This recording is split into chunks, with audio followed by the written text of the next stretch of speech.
de las universidades de nuestro país. César Falla Entrevista se constituye en un espacio de diálogo ameno, que esperemos se torne divertido y entretenido, que una a la familia, a la comunidad y fortalezca la hermandad y la amistad, en el que muchas veces sea un encuentro de amigos y de buenos conocidos, con planteamientos concretos a diversas problemáticas y reflexionar sobre diversos temas del acontecer social, cultural, educativo y político, que ameritan nuestro sano interés. Mi inspiración para cristalizar este empeño es mi madre, doña Esther Olga Figueroa Figueroa. Cuando partió al cielo le prometí honrar su memoria, y eso es lo que sin desmayo he dedicado mi vida, y la labor en mención forma parte de esta magna y bendita promesa.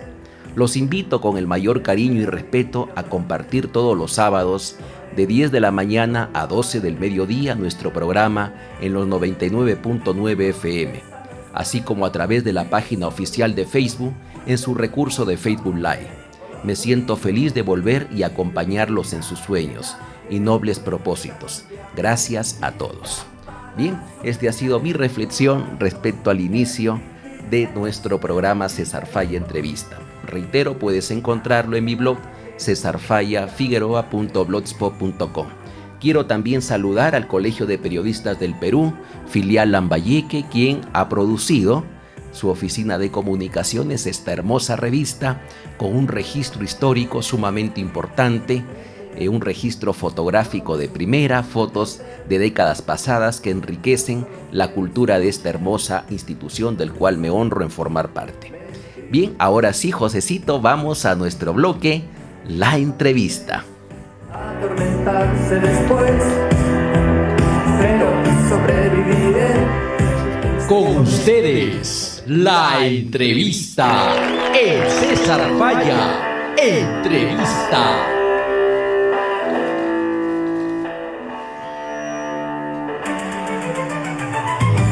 Y siempre acompañados por nuestro fondo musical de Alaska y Dinarama, un grupo español que dio mucho que hablar, ambos, hombre-mujer, en los años 80. Una linda canción que tiene mucha sintonía con lo que pienso de la vida.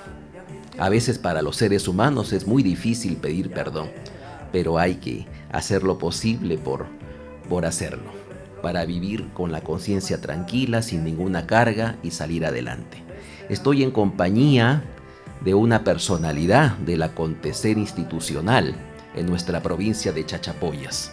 Me refiero al abogado Carlos Narro Torres, quien ha venido muy puntual a nuestro programa. Él tiene el cargo de jefe de Occitel Amazonas.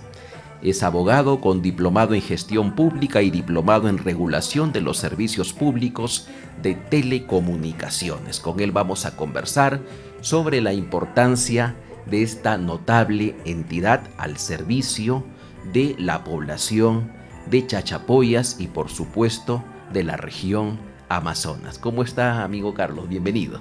Bueno, empezar agradeciéndote primero por este espacio que me acabas de brindar para poder realizar pues esta entrevista, conversación, ¿no? Y este programa que has creado con mucho ímpetu, mucho cariño, que es lo que veo, y espero que quede, ¿no?, retratada tanto el cariño que le pones a las entrevistas que realizas como a la labor que nosotros realizamos por intermedio de nuestra querida institución Occitel. Así es, y también por intermedio de Amparito, una extraordinaria profesional que nos acompaña hoy. También ella ha sido un elemento clave para que se pueda cristalizar esta entrevista. Lo felicito por tener el soporte profesional de la señorita Amparo, notable comunicadora social chachapoyana, típica, muy decente, muy planificada, muy profesional en lo que hace. Yo la admiro. No, en realidad el equipo en general que trabaja en el Occitel aquí en Amazonas, pues es un muy buen equipo, el que por suerte tal vez no todas las oficinas a veces pueden contar, ¿no? Así es, Lamentablemente, cuesta mucho. Exactamente, muchas veces hay algún tipo de resquebrajamiento en este tipo de situaciones donde hay que inclusive podría llamarse suerte para encontrar a un personal siempre adecuado, ¿no? Hasta que empiezas a conocer a tu personal es que finalmente empiezas también a generar el trabajo, y producto de eso es que también se cumplen las metas institucionales muchas veces, ¿no? Claro, en ese sentido yo estoy hablando con un profesional que tiene una alta responsabilidad. Me parece que son 3 elementos fundamentales, no solamente 2 como piensan la gran mayoría de empresas e instituciones. Eficaz y eficiente, pero primero muy humano. Exactamente. Y eso se refleja en la atención al usuario, y eso se refleja en el empeño que uno le pone a atender las necesidades, los requerimientos del usuario, y también, por supuesto, en el carisma, la empatía, la tolerancia que hay que poner de manifiesto en el actuar profesional. Sí, exacto. El tema siempre de la atención al público es algo muy complejo, ¿no? Parece fácil, pero en realidad pues siempre hay algo detrás, y es que, por ejemplo, el personal que trabaja de cara a atención al público, lógicamente que en un primer momento siempre tiene que tener un respaldo, ¿no?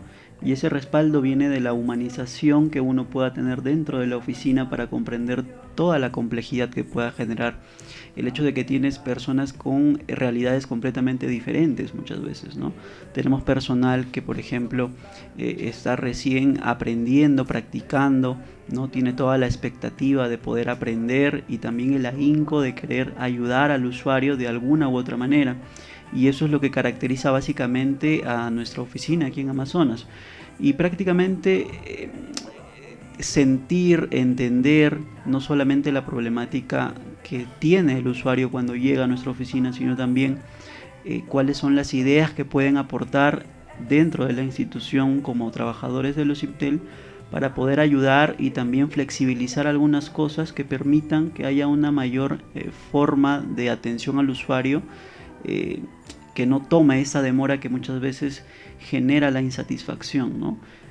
Porque como se dice comúnmente, la ayuda que demora finalmente a veces no termina siendo ayuda, ¿no? Entonces es muy importante tener todo este mecanismo, este engranaje, ¿no? Que empieza siempre desde la oficina y que finalmente se termina reflejando en la calidad que tienen todos los funcionarios de los OCIPTEL para poder atender al usuario, ¿no? Y en esa dirección, la gran mayoría del personal de OCIPTEL es joven.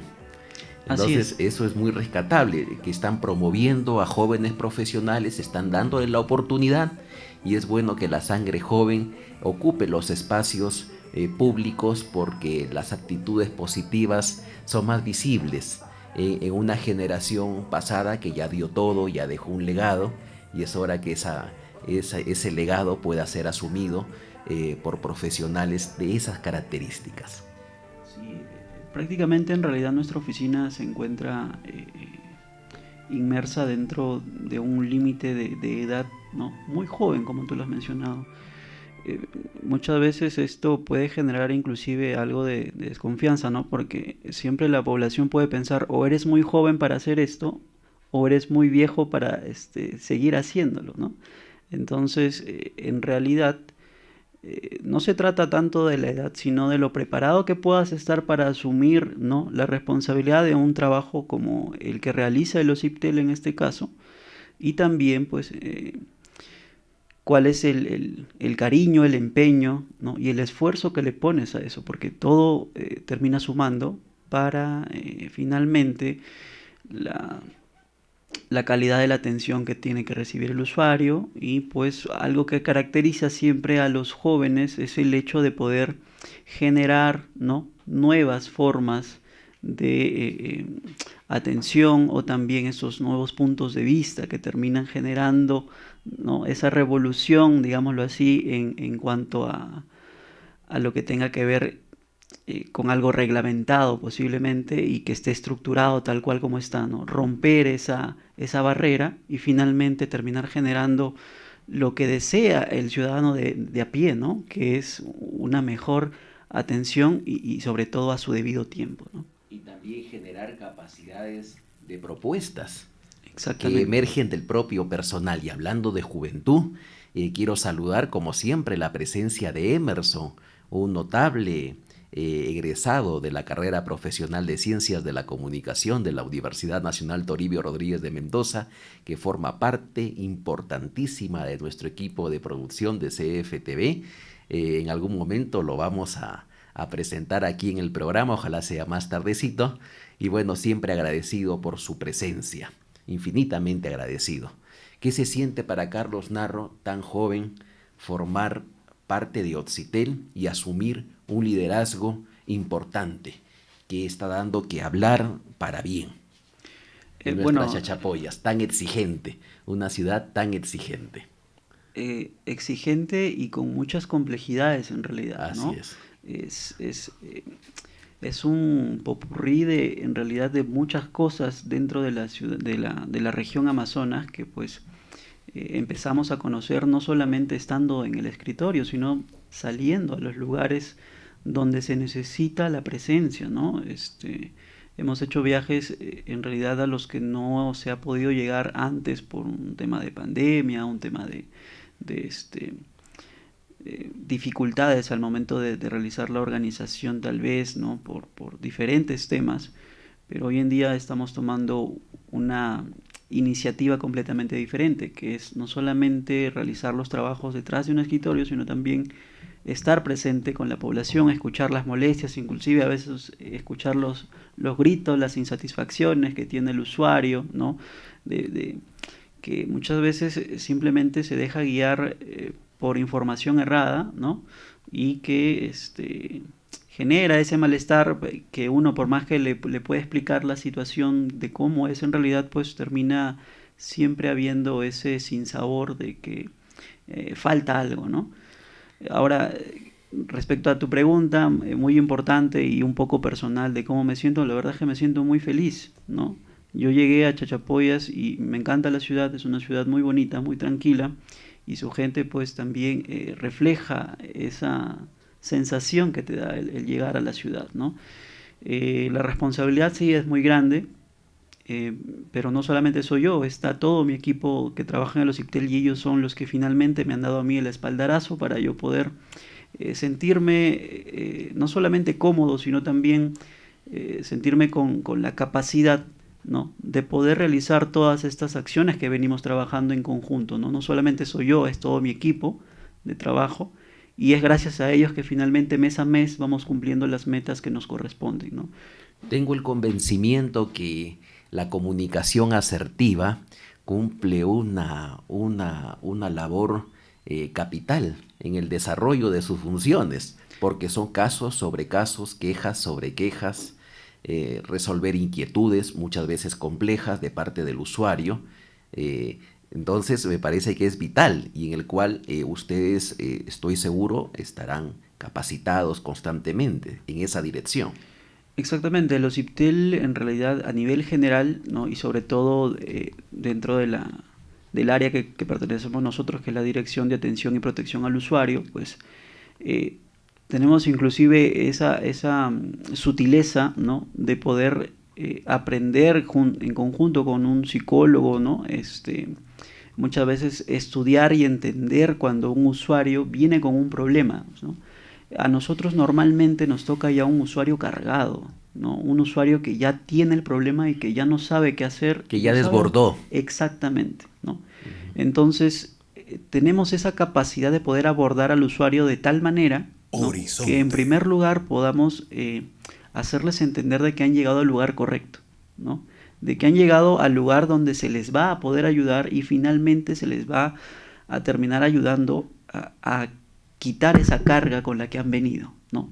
Entonces es mucha la capacidad que tiene nuestro personal de atención al usuario, porque finalmente es quien apenas puede ver al usuario con sus expresiones, su forma de hablar, ¿no?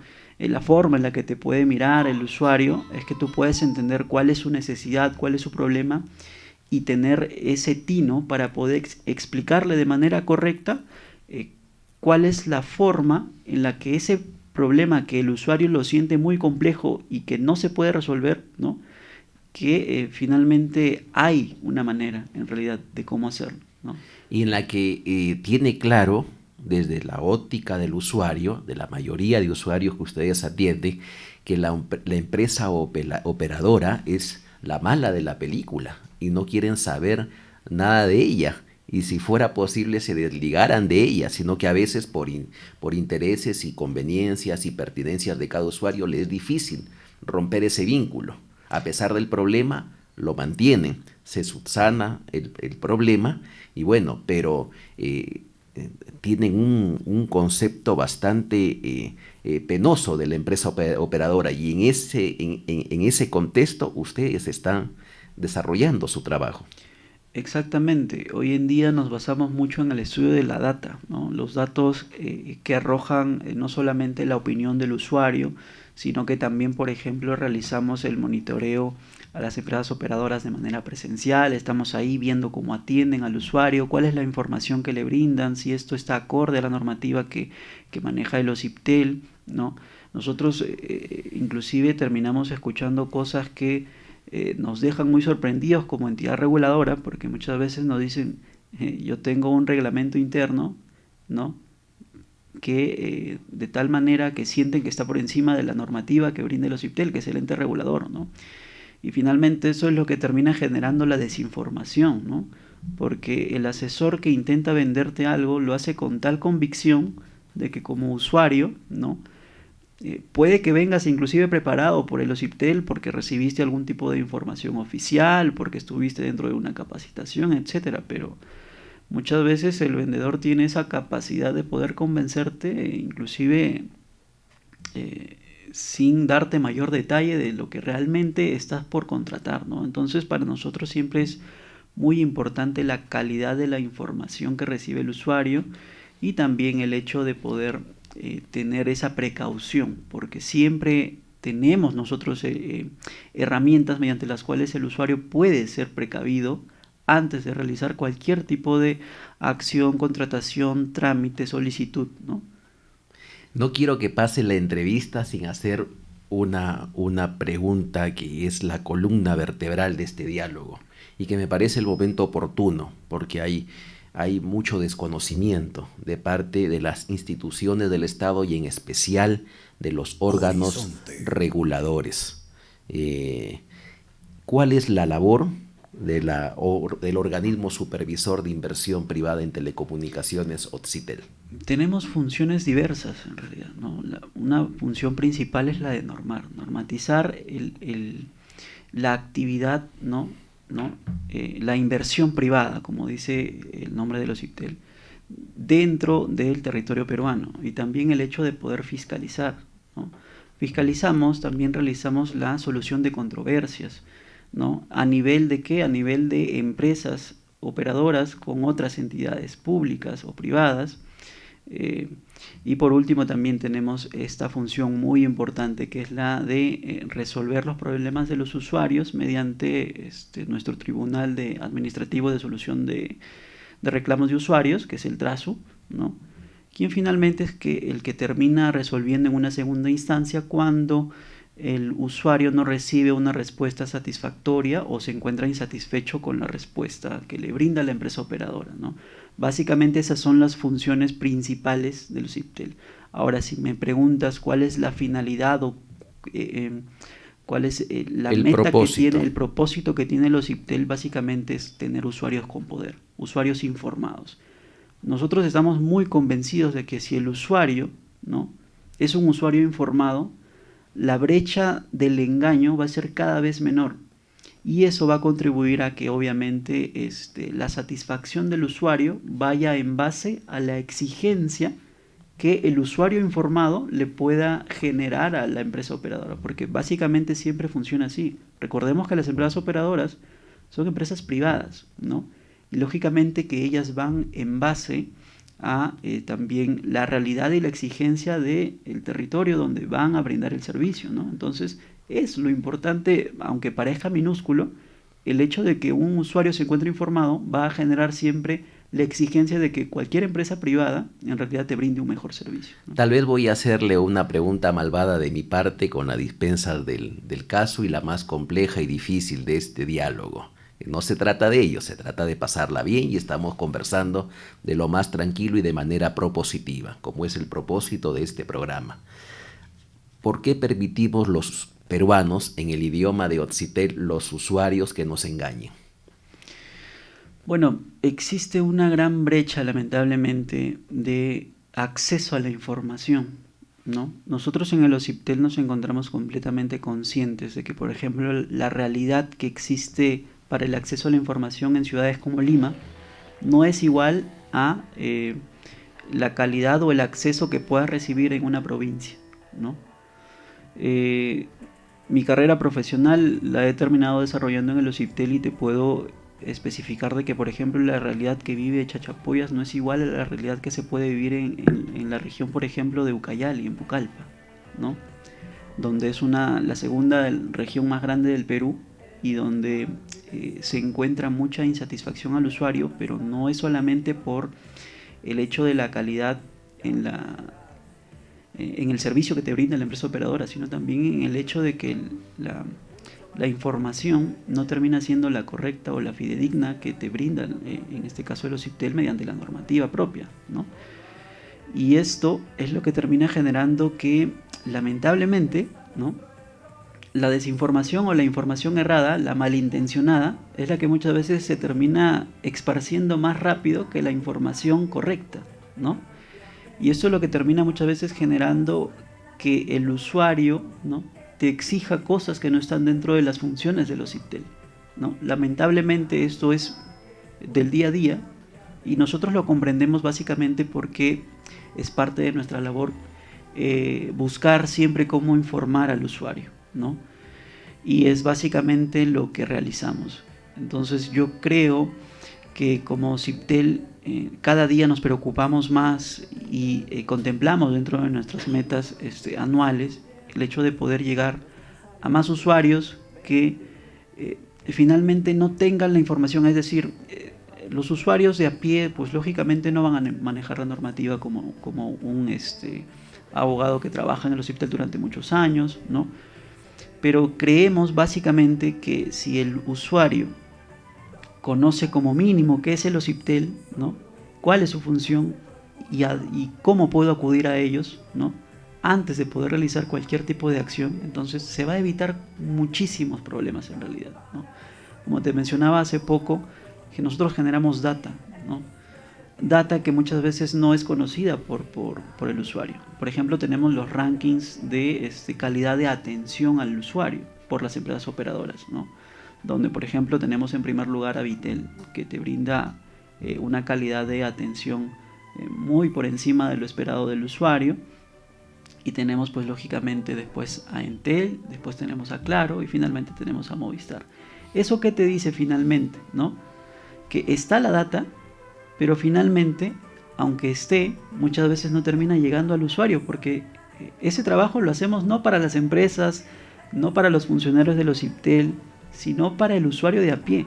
Pero finalmente el usuario de a pie es quien no se termina interesando por esta data tan importante, ¿no? Y este capítulo, desde mi perspectiva de comunicador, es uno de los más importantes en el trabajo que se debería desarrollar desde la comunicación empresarial. Y Movistar es la que tiene más inversión en comunicaciones, en comunicación social de los 4 operadores. Sin embargo, es la última en el ranking. Lamentablemente sí, para la empresa operadora, ¿no? El hecho de que nosotros realicemos los monitoreos y escuchemos la opinión del usuario, ¿no?, que pertenece a esa empresa operadora, que ha contratado un servicio con esa empresa operadora, manifieste su insatisfacción con la calidad del usuario, con la calidad de la atención. ¿Y cuál es el motivo? El motivo es que muchas veces tienen asesores que no se encuentran informados de acuerdo a la normativa, ¿no? Por más de que, digamos, sea algo mínimo, ¿no?, dentro de un procedimiento de reclamo, hace la diferencia. Por ejemplo, si yo fuese un asesor y le digo a esta persona que está presentando un reclamo, tu reclamo se va a resolver en un plazo de 10 días, ¿ya? El usuario, cuando tú le dices el plazo, pues obviamente que va a asumir que son 10 días y va a generar una expectativa de esperar esos 10 días, ¿no? Sin embargo, si esa información finalmente termina no cumpliéndose, pasaron los 10 días calendarios el usuario está esperando y no recibe una solución a su problema, porque finalmente, ¿por qué reclamamos? Reclamamos porque queremos solución a un problema, ¿no? Pero si no lo encontramos dentro del plazo que nos han especificado, ya empieza a generarse más molestia, ¿no? Y se genera esa insatisfacción. Y finalmente después termina hablando con otro asesor que puede estar un poquito más preparado y le va a decir, señora, discúlpenos, pero el plazo no son de 10 días, son de 20 días hábiles. El usuario va a decir, caramba, yo estoy esperando 10 días, no me atienden, ahora me dicen que son 20, ¿a quién le creo? Después termino acudiendo a los CIPTEL cuando ya generé esa insatisfacción, ese problema, y terminamos indicando al usuario cuál es la realidad de un procedimiento de reclamo en específico, dependiendo de cuál sea, porque hay una gama muy grande de tipos de reclamo. Y la hermana del engaño es la burla.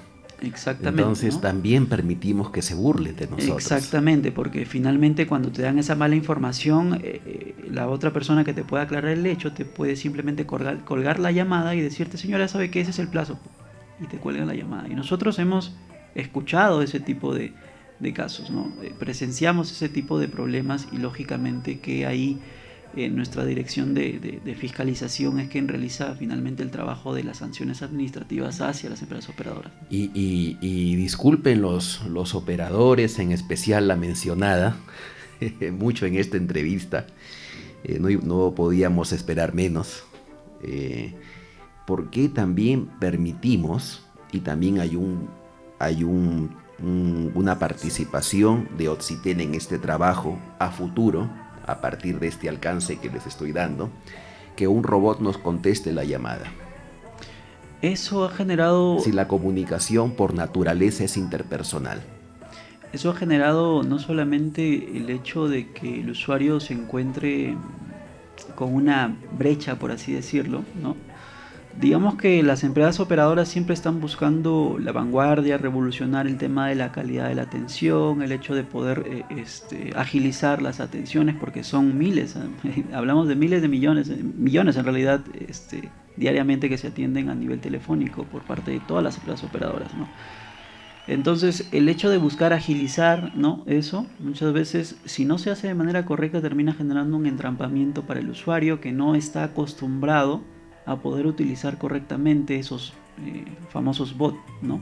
Donde te contesta un robot y te dice con una voz robótica qué es lo que necesitas para poder ayudarte, ¿no? El usuario que no se encuentra relacionado a esto, pues puede ser un usuario...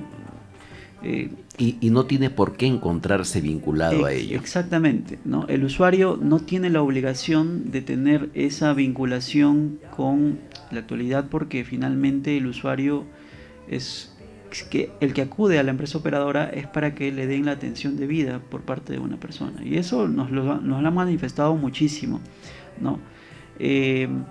Por ejemplo, cuando nosotros hemos hecho la fiscalización a este tipo de atenciones, ¿no? Hemos hecho las observaciones y lógicamente que el área correspondiente ha realizado las acciones correctivas para que en este caso se haga una mejora en este hecho. Lógicamente que termina generándose la insatisfacción porque no sabemos cómo terminar accediendo a que te atienda una persona, ¿no? Porque finalmente es con la persona con quien necesitas hablar para que te pueda entender el problema. Hoy en día se ha visto que hay una mejora, sí, en ese detalle de la atención por medio de los bots, pero termina todavía siendo muy complejo el hecho de que no te va a terminar entendiendo, porque necesitas dar palabras clave para que recién te puedan contactar con un usuario. Pero como digo, el detalle de que una persona de a pie, ¿no?, sepa cuál es la palabra clave para que finalmente ese robot te entienda y te pase con un asesor, no termina siendo lo mejor, ¿no? Porque finalmente estás generando esta complejidad al usuario y el hecho de generarle este rechazo a querer llamar por ese medio, ¿no? Por el medio telefónico, es decir, no llamo por el canal telefónico porque me va a atender un robot y no voy a obtener la respuesta, me va a colgar la llamada, me va a tener media hora diciéndome no entendí tu consulta o repíteme lo que estás tratando de decir, etc. Y su trabajo de supervisión de Occitel, también hay un trabajo de supervisión en la atención al cliente, y estos estos procesos ridículos de comunicación de parte sobre todo de la mencionada empresa operadora. De verdad es una vergüenza, es un retroceso a la interacción humana que deberían de tener. Yo no le veo por ningún lado una modernización, es una descontextualización, es un error que cometen al insertar un proceso robótico, en una intervención robótica en una comunicación que es humana. El que llama por un reclamo, llama por una carencia, llama por un problema, llama por una inquietud que parte de la condición humana. Así es. En la que nada tiene que ver un robot. Exactamente. El robot solamente trata de cumplir una función de preorden, ¿no? Es decir, ya dime cuál es tu consulta y yo te voy a pasar directamente con el canal que corresponde, y trata de hacer que se interseccione las consultas. Sin embargo, pues lógicamente por la complejidad, ¿no?, de la realidad, sobre todo, hay usuarios que te van a decir, para mí el robot no hay ningún problema, y hay otros usuarios que te van a decir, que son la mayoría, que somos la mayoría. Para mí el robot no tiene nada que ver en mi calidad de atención, porque yo quiero que me atienda una persona. Entonces, esto siempre termina generando este tipo de problemas, y para eso, lógicamente, está el OSIPTEL y la labor que realiza de fiscalizar y de, lógicamente, contribuir con las mejoras que se necesitan, las observaciones que se realizan para que haya una mejor calidad de atención. Pero no solamente ya nos estamos basando o digamos que fijando solamente en lo que puede hacer la empresa operadora en un primer momento por el usuario. Si hablamos de los OSIPTEL y las innovaciones que realiza, en realidad hoy en día estamos generando nosotros que el usuario, por intermedio de nosotros y de manera mucho más amigable, mucho más personal, mucho más amable, pueda terminar generando una gestión hacia el usuario por medio de aplicativos de autogestión, que también son muy importantes, ¿no? Pero que también lamentablemente genera todavía un poco de rechazo en algunas partes o zonas del Perú. ¿Por qué motivo? Porque no todos nos encontramos completamente vinculados a la tecnología, ¿no? Lamentablemente la brecha del acceso a la tecnología es lo que termina generando este tipo de problemas. Por ejemplo, el tema de la innovación. Tenemos un aplicativo muy bueno llamado Checa tu Caso. Checa tu Caso es un aplicativo que le permite al usuario, en una gama específica de problemas que tenga, de poder realizar una gestión tan fácil que lo puedes hacer en 5 minutos, ¿no? Imaginémonos o pongámonos en el contexto de que yo estoy intentando dar de baja mi servicio, y este es un problema muy común y que seguramente, si me están escuchando tu audiencia, se va a sentir identificado. Yo trato de llamar a la empresa operadora porque quiero dar de baja un servicio, porque ya no lo quiero utilizar o porque tengo muchos problemas y ya no lo necesito. Llamo a la empresa operadora, cualquiera que sea. La empresa operadora me pasa primero con el robot o me pasa con una persona física, y después de ello pues me piden todos mis datos, les explico un montón de veces cuál es el motivo por el que quiero dar de baja, aunque la normativa de los OSIPTEL especifica de que no necesitas brindar un motivo para que des de baja tu servicio. Simplemente, si el usuario quiere dar de baja, da de baja el servicio, no tiene por qué explicar nada en realidad, ¿no? Pero te piden una explicación tras otra, y después te dicen, pero no te vayas, te vamos a ofrecer esta oferta, quédate, te hacemos un descuento, y si lo pasamos a prepago. A pesar de que es implícito, tácito el hecho por qué se va el usuario de una empresa operadora, tienen los motivos, la desfachatez de preguntar por qué uno se va. O sea, te preguntan por qué uno se va. O sea, es terrible. Sí, los motivos pueden ser diversos. En realidad puede ser desde la molestia hasta el simple hecho de ya no querer utilizar el servicio, o simplemente anular el número por un problema personal, ¿no? Así es. Toda esa gama de posibilidades. Sin embargo, hay este problema, ¿no? Estás solamente por un trámite y te dura 1 hora esa atención, porque primero te dicen, ya señora, ya no terminé de convencer a esa persona que quiera dar de baja el servicio, te dicen, ya está bien, te voy a pasar con el área que corresponde para que te den de baja el servicio, por favor mantente en línea. Y ese solo proceso, además de las demoras en devolverla, de retornar la llamada, retomar la llamada, ese proceso pasa por 4 áreas muchas veces y el usuario es más de lo que da solución a su problema, es el factor espera, Entonces, que desespera y... Exacto, hemos escuchado casos en los que el usuario está esperando 2 horas por su atención y finalmente espera las 2 horas y cuando escucha el teléfono nuevamente se cuelga la llamada. Me quedé esperando. Tienen un sistema para colgar la llamada y lo hacen muchas veces a propósito.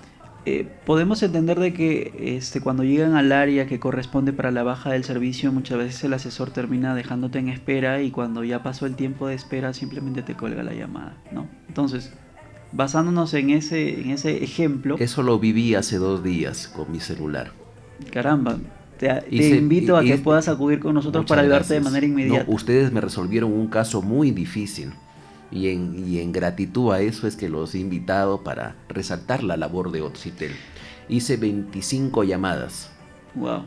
25 llamadas en un solo día. Eso en realidad es algo que se vive en el día a día, lamentablemente. Vi burla, desconocimiento, atrevimiento, la ignorancia es atrevida, falta de respeto, porque eso de dejarte esperando, vi mucha viveza, astucia. El sistema que ellos tienen es, de acuerdo a un tiempo, te cuelgan el sistema te cuelga la llamada y a veces el asesor lo hace a propósito. Sí, entonces eso es cierto. Vi todo ese conjunto de cosas. Fue una experiencia enriquecedora.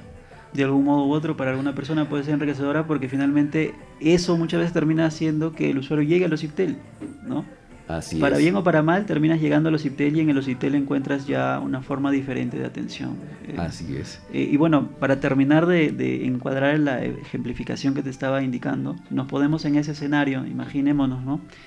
Ya pasaron 2 horas, nos colgaron la llamada, ya llamé 25 veces como en el caso tuyo y no me atendieron, ¿no? Entonces el Oxitel, en mención a eso, terminó creando Checa tu caso. Es un aplicativo muy bueno y muy importante y que en realidad debería de tener ya el alcance que se necesita porque es muy muy muy bueno.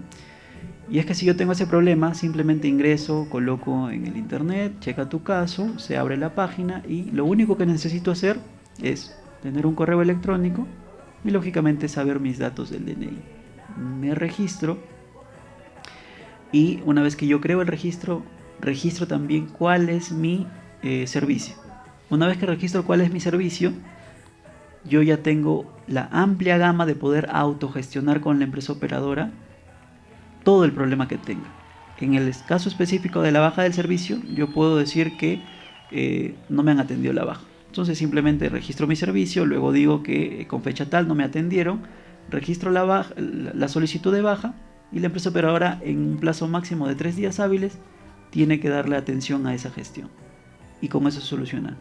Me evito de seguir llamando a la empresa, de seguir renegando, de seguir generando estos problemas, ¿no? Entonces, es tan fácil de poder hacerlo, ¿no? Pero tan complejo de poder darle la dimensión correspondiente a nuestro aplicativo, porque como te especificaba antes, existe esa brecha todavía de que el usuario de algunas partes del Perú todavía no se relaciona y no tiene o no conoce un correo electrónico, ¿no? Y para eso también nosotros estamos trabajando, porque el Perú es así, es diverso y tenemos que pensar en todas las realidades, ¿no? Está claro que esas innovaciones son para un sector de la población que tiene un correo, que está más o menos insertada la tecnología y está en proceso de aprendizaje, y también para los que están muy conectados a la tecnología pueden acceder, pero hay otra población que también es un sector importante que no está conectado a la tecnología, de zonas marginales, zonas rurales, con un nivel educativo primario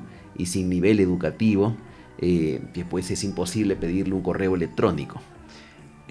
Nosotros hemos identificado prácticamente dos tipos, ¿no? Dentro de ese grupo que mencionas, y es el usuario que sí quiere aprender o que sí te da la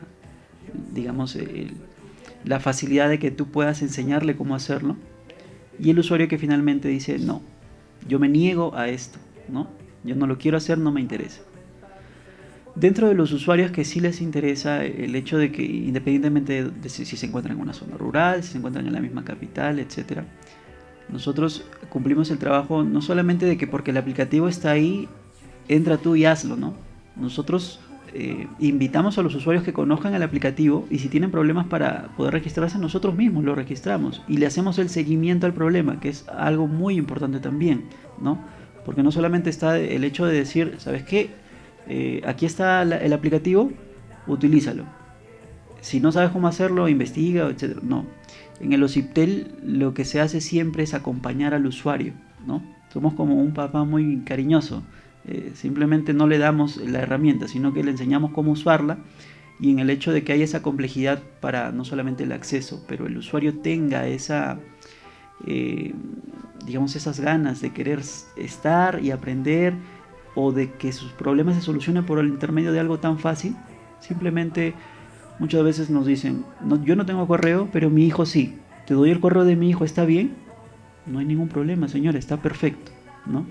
Nos da el correo de su hijo y el problema se soluciona en 3 días, y el usuario nos vuelve a llamar y nos consulta si ya está solucionado su problema, o el OCIPTEL mismo, a través de nuestras oficinas, llamamos al usuario y le damos la grata información de que su problema ha sido solucionado por intermedio del aplicativo, y pues lógicamente el usuario ya siente esa satisfacción de que finalmente tuvo ayuda, ¿no? ¿Qué se puede hacer desde la óptica de OCIPTEL respecto a sincerar la publicidad, o mejor dicho, las comunicaciones de las empresas operadoras?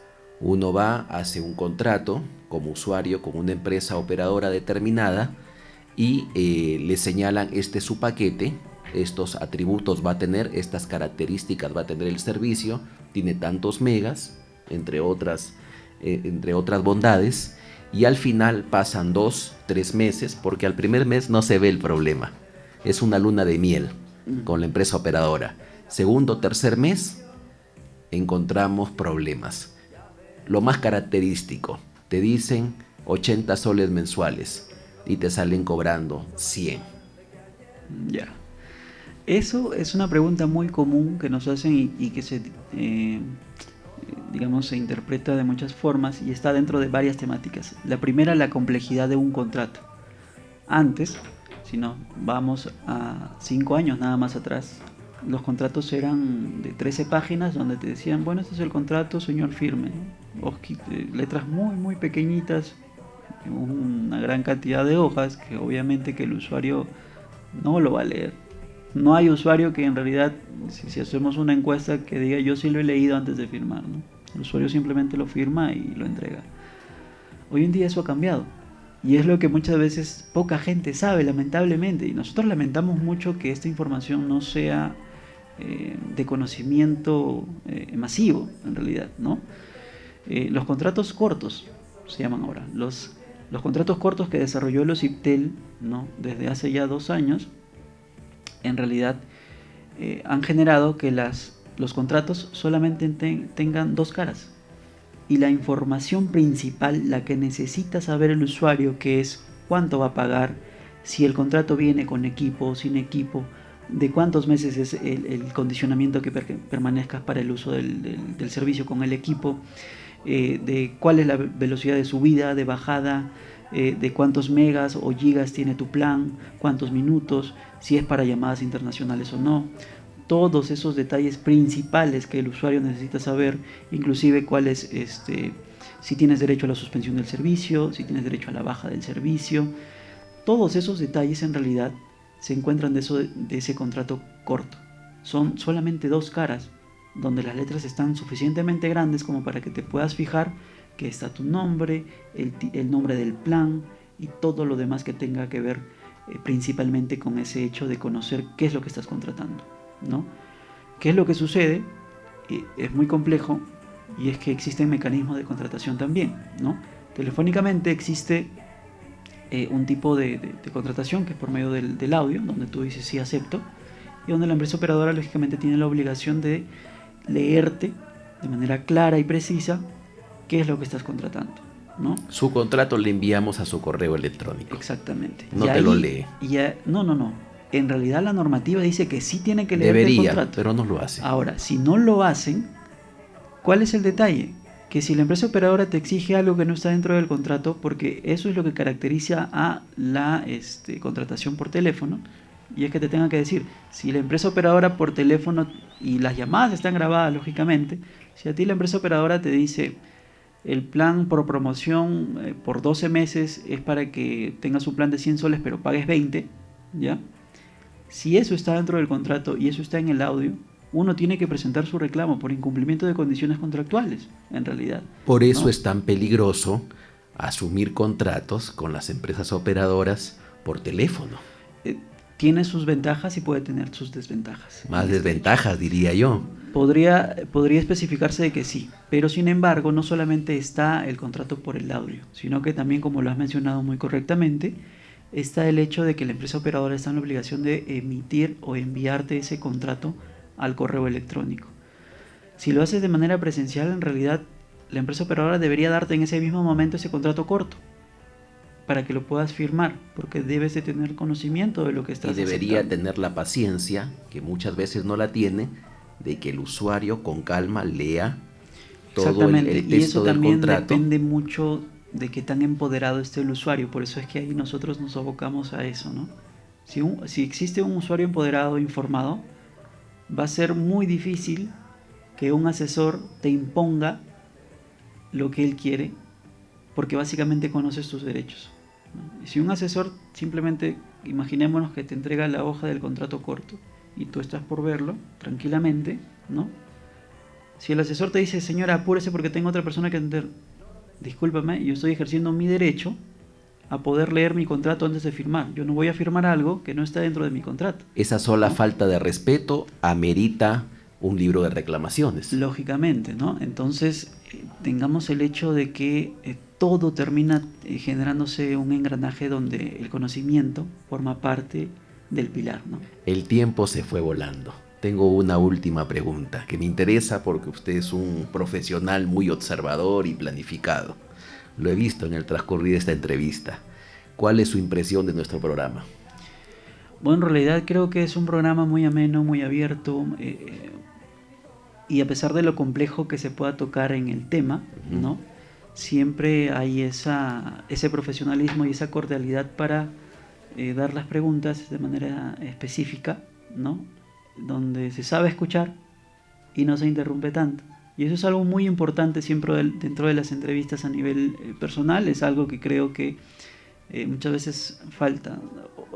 Digamos que hay periodistas que se pueden caracterizar por digamos, ser muy sagaces al momento de querer hacer su entrevista. En el intento de que tenga la impresión el oyente o el telespectador de que ellos saben más. Exactamente, y eso es lo que genera muchas veces el preguntarse si el periodista es el que sabe más, entonces ¿para qué está el entrevistado? Exacto. Solamente para recibir el cargamontón de las preguntas supuestas, porque inclusive en ese afán de querer preguntar e interrumpir y ser muy intenso, ¿no? Muchas veces aparentemente incisivo termina generando desinformación y termina generando que el entrevistador finalmente no dé el mensaje que podría haber sido muy importante que se haga llegar por intermedio de su medio de comunicación, ¿no? Así que yo te felicito por el programa que estás realizando.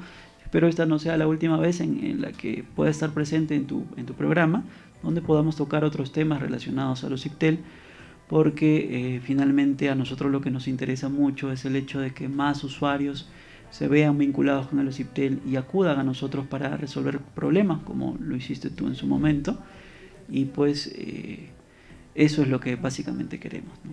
Muchas gracias y pues mi saludo a todo el personal de OSIPTEL, querido amigo Narro, gracias por su presencia. Nosotros volvemos luego de unos consejos comerciales aquí en César Falla Entrevista. ¿Dónde está nuestro error sin solución? ¿Fuiste tú el culpable o lo fui yo? Radio Horizonte te informa la hora. Son las 10:05 6:58. Sigue escuchando nuestra programación. Lucho, al vecino Juan le ha dado dengue y está mal. No te creo, Pepe. ¿Qué pasó? Es que Juan es medio descuidado cuando guarda agua en los envases. No los tapa bien. Por eso debemos lavar y escobillar el balde o bidón y taparlo bien para cuidarnos y cuidar a nuestra familia. Y el otro día vinieron del centro de salud para ayudarnos. Es importante que el personal revise si hay criaderos de zancudo en nuestras casas y si encuentra huevitos o larvas, aplicarán un insecticida. ¡El dengue mata! ¡Matemos al zancudo! Ministerio de Salud, siempre con el pueblo. Gobierno del Perú. Buenos días, señor. Vengo a hacer los trámites de estos papeles. Espera, vienes a dejar un archivo. Habla claro, pues. Pero ya vuelta, no te molestes. Uy, esto no sirve. Me haces perder el tiempo. Tienes que hacer estos papeles nuevamente. Ir a la fiscalía para... Como trabajador público, tu vocación debe ser la de servir. Por eso, no juzgues a las personas por su forma de hablar o vestir. Trata a todos con igualdad y respeto. Dile no a la discriminación. Acude a la Defensoría del Pueblo. Llama gratis al 0800 15 170. La Defensoría del Pueblo defiende tus derechos.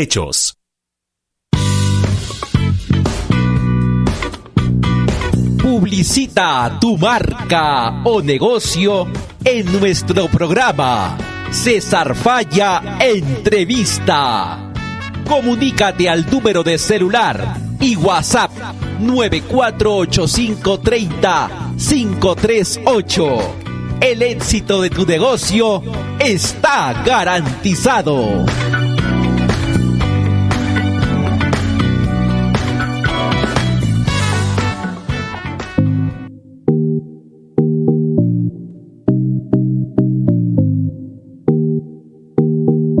Llegó un programa juvenil como solo tú lo esperabas.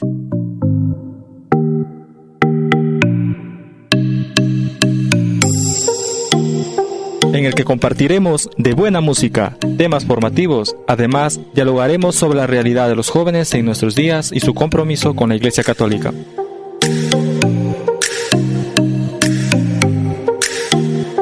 Escúchanos todos los miércoles de 9 a 10 de la mañana por esta tu radio, Radio Horizonte 99.9 FM. Somos los jóvenes del Grupo Universitario Católico y te invitamos a escucharnos en este tu programa. Ven y sígueme. Ven y sígueme, no mires atrás, que delante está el reino, mi reino de paz. Ven y sígueme, no mires atrás, que delante está el reino, mi reino.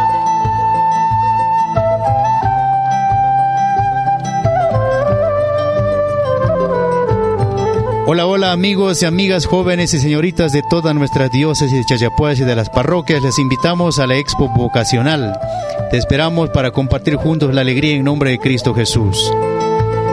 Les esperamos el 8 de julio en la Plaza de Burgos de 10 de la mañana a 4 de la tarde. Estará presente el Seminario Diocesano, las diferentes congregaciones religiosas de nuestra diócesis y los grupos parroquiales.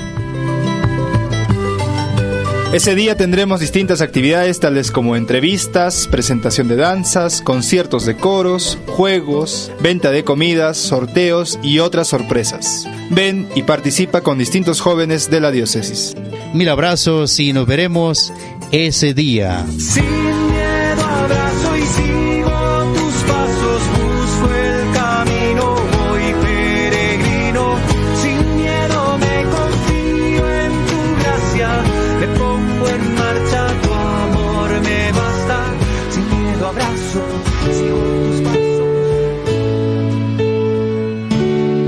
Escucha la voz de nuestro obispo y pastor todos los domingos de 8 de la mañana a 8:30 de la mañana, bajo la conducción de Monseñor Humberto Tapia Díaz, obispo de nuestra diócesis de Chachapoyas.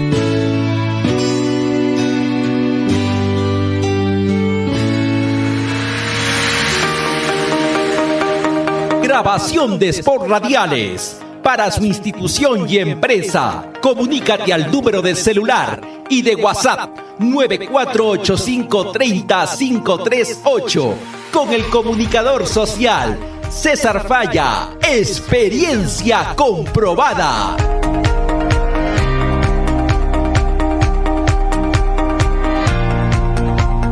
Visita cesarfallafigueroa.blogspot.com, el blog de César Falla.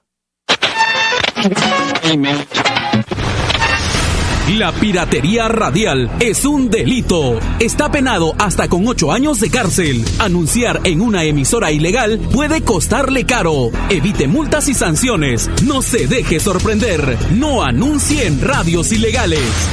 Ministerio de Transportes y Comunicaciones y Medios Perú, por una radiodifusión que sirve al Perú. Son las 11:04. Hola Franz, ¿qué te sucede? Hola Alex, que estoy muy preocupado. ¿Pero qué pasó? Lo que sucede, mañana va a ser el cumpleaños de Rocío y no sé qué regalarle. ¿Pero qué estás buscando? Lo que estoy buscando es algo especial, espiritual, pero lindo a la vez. Creo que tengo la tienda indicada para ti. Vamos. Vamos. En la vida todo pasa por una razón. Son vivencias que lastiman y hacen fuerte al corazón.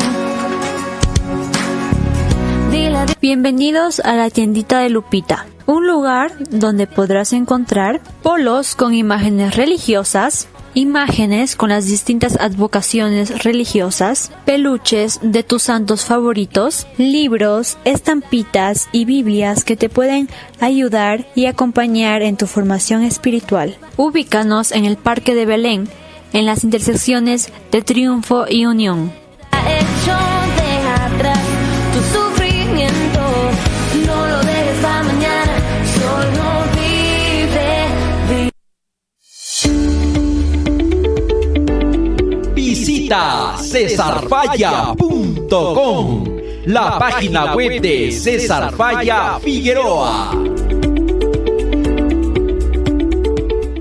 Visita nuestro fanpage César Falla el espacio en Facebook del programa César Falla Entrevista.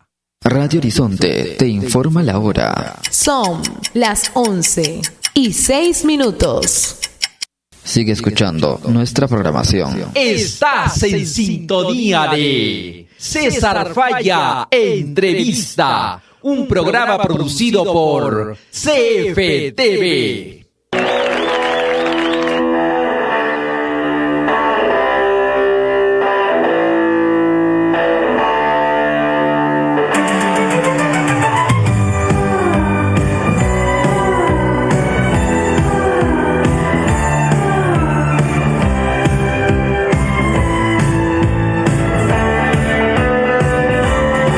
Amigos, retomamos nuestro programa César Falla Entrevista luego de estos necesarios consejos comerciales. Bien, y me encuentro muy bien acompañado de una personalidad de la fidelísima ciudad de Chachapoyas, el licenciado Adolfo Santillán Puerta. Apellidos chachapoyanos más no se puede pedir.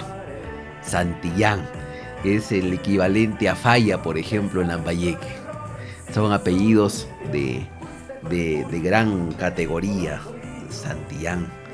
Bueno, el amigo Adolfo Santillán Puerta, él tiene una gran responsabilidad en nuestra querida Chachapoyas, es director de Bellas Artes, un espacio al cual admiro. He tenido la oportunidad de conocer, me he sentido muy bien ahí, se respira y se transpira cultura. Y eso hay que mantenerlo siempre, y él es el encargado, el responsable de cautelar y conservar ese espíritu en la sociedad chachapoyana.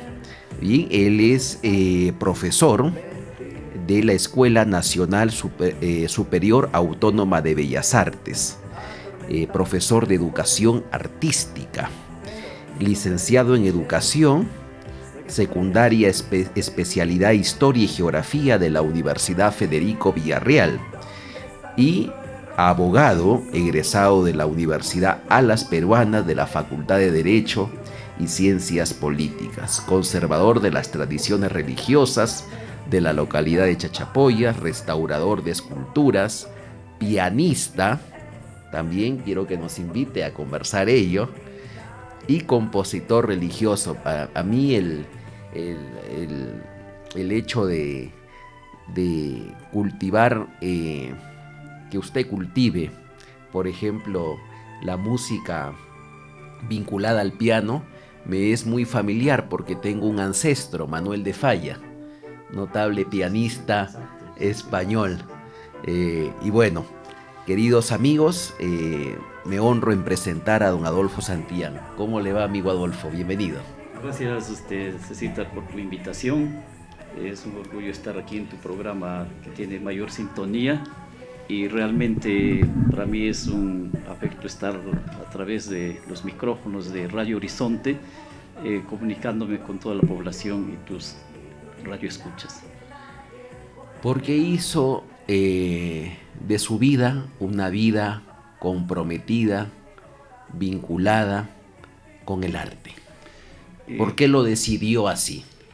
Para empezar, casi diría que vengo de un hogar conservador. Mis padres, docentes y dedicados al campo artístico. Mi pasión mía es el arte desde pequeño, porque tuve también la suerte de tener un profesor de primaria que es un extinto chachapoyano, artista, Gilberto Tenorio Ruiz, que me llevó los 5 años de primaria, y tenía la ventaja de que mi padre eran condiscípulos, los dos, cuando fueron desde jóvenes estudiantes. De la misma generación. Exacto, tenía el acceso a su casa, y el piano fue pues mi pasión al escucharle.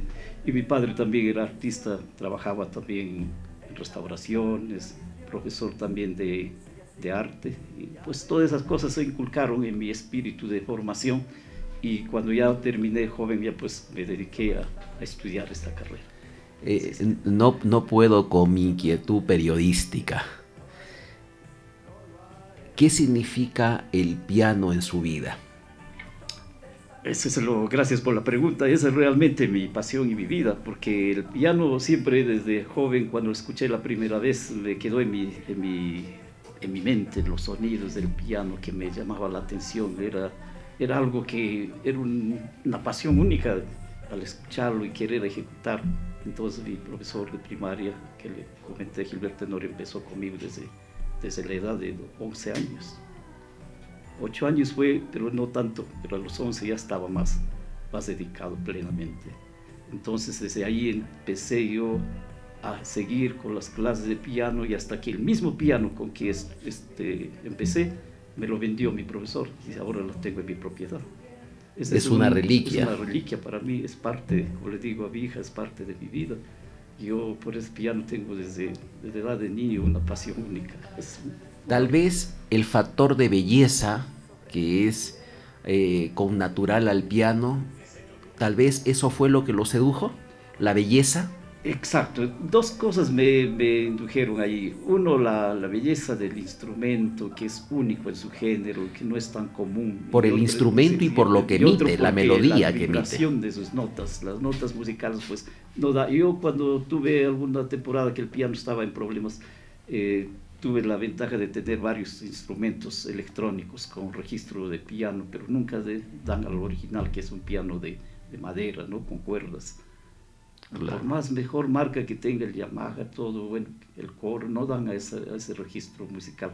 ¿Y usted tiene el de madera? Es el de madera, sí, que se afina con su diapasón, todo eso, ¿no? Y es una técnica especial para afinar, porque son tiples. El piano tiene cuerdas en tiple, o sea, tres cuerdas hacen una nota. Entonces hay que apagar las 2 laterales y afinar la central, y luego se nivelan las del costado por cada nota. O sea, tiene una técnica especial. ¿Cómo generar desde la pasión, desde lo enamorado que usted ha estado, ha permanecido a lo largo de su vida del piano, cómo generar escuelas de piano para que los pequeños, que son muy creativos y muy inquietos cuando a música se refiere, puedan acercarse, niños, adolescentes? Ya no hablo de jóvenes, porque los jóvenes ya tienen muchas veces su vida decidida. Pero cómo acercar a ese exquisito colectivo humano al piano. Mire, que esa es la inquietud que siempre tengo, que realmente a veces un poco es de comparar un poco, que es incómodo. Las otras regiones del país, si hablamos del centro, usted ve que hay sangre joven que está inyectada en la sociedad y que son artistas, son músicos, violinistas, pianistas, dominan instrumentos de viento, todo. Aquí en nuestro medio nos falta eso, que realmente para mí siempre ha sido un interés de que los jóvenes desde temprana edad se induzcan a la ejecución instrumental de los pianos que se vienen ahora en teclados, que son fáciles de acceso, ¿no? Un piano para un joven es un teclado que viene pues para, incluso tiene con manuales que vienen propios para empezar con las primeras notas, y lo que nos falta aquí es una de las ideas que tengo en la escuela es de cursos, talleres, y esta vez lo estoy llevando. Tenemos ya 4 tecladistas que son jóvenes de primaria y secundaria que están entrando en el mundo del teclado, del piano, ¿no?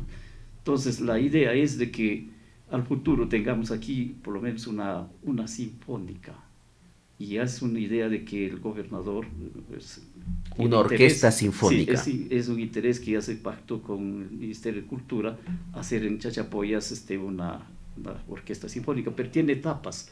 La primera etapa es de firmar un convenio con un proyecto que se llama a largo plazo, que consta en 3 etapas, ¿no? La primera es la de adquisición de todo el instrumental, no todo, sino quizás parte, porque es muy complejo tener una orquesta como se ve en las películas o en Lima, en las conservatorio, ¿no? Aquí queremos empezar de lo mínimo. Y la segunda etapa es mantener a través de contratar docentes propiamente de música para que puedan enseñar a los jóvenes, porque aquí en Amazonas, y especialmente en Chachapoyas, yo le voy a decir, tenemos muchos talentos dormidos en cuanto al arte, en las diferentes disciplinas. Y tenemos mucha adolescencia y parte de su juventud empeñada en cultivar su espíritu y muy afín al estudio, a la dedicación, a los valores y principios, que esto hace que sean características esenciales para que puedan acercar su vida a la música. Exacto. ¿Por qué no pensar en proyectar un conservatorio? Exacto. En Chachapoya, sí, siendo una ciudad culta. Sí, posteriormente se debe de buscar eso, pero lo primero es empezar de tener la parte principal, que es el instrumental, y hacer, por ejemplo, que los jóvenes tengan ese interés por la música, porque los jóvenes tienen un interés único por la música.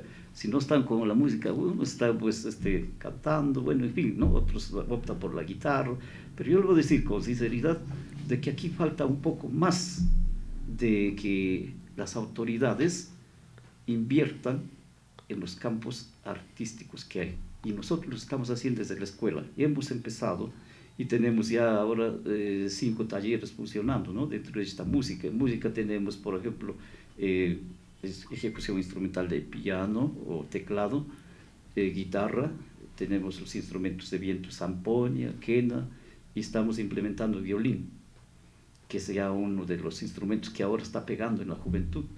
Y ya tenemos, en la anterior etapa que tuvimos en la escuela, tuvimos ya unos egresados de un grupo de jóvenes que ejecutan el violín y lo hacen magistralmente. El violín tiene una característica que como comunicador he podido notar. Es triste, pero su resultante es una belleza. Ah, lógico, que tiene que complementarse con otros instrumentos. Por ejemplo, piano y violín es una maravilla. Exacto, sí. Piano y violín es una orquesta. Sí, exacto, porque es un instrumento, el piano es un instrumento completo. Se adiciona 2 guitarras, es una orquesta. Sí. El violín es triste, es melancólico, es amargo, es trágico. Pero como le reitero, su resultante de toda esa perfección hace que sea uno de los instrumentos musicales más hermosos que puedan existir. Así es, en realidad. Lo que usted acaba de decir es lo cierto, porque en toda orquesta, en todo aspecto, el instrumento que le da un énfasis principal es las fuertes, notas que son pronunciadas por el violín, porque el violín tiene una facilidad del arco, pronuncia, alarga las notas. En cambio, los otros instrumentos son cortos, cierran, pero el violín abre el espacio, de acuerdo al arco, ¿no? Quiere dar profundidad a la melodía.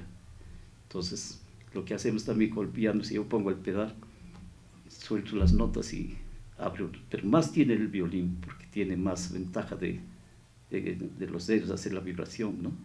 Y hay la armonía, el trémolo.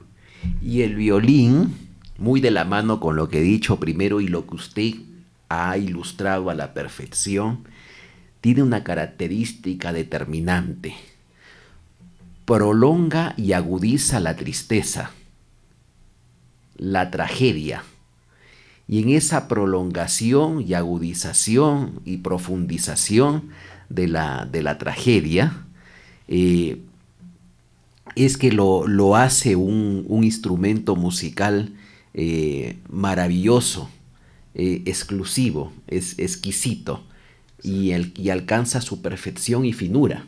Ciertamente, le da la fineza a la melodía.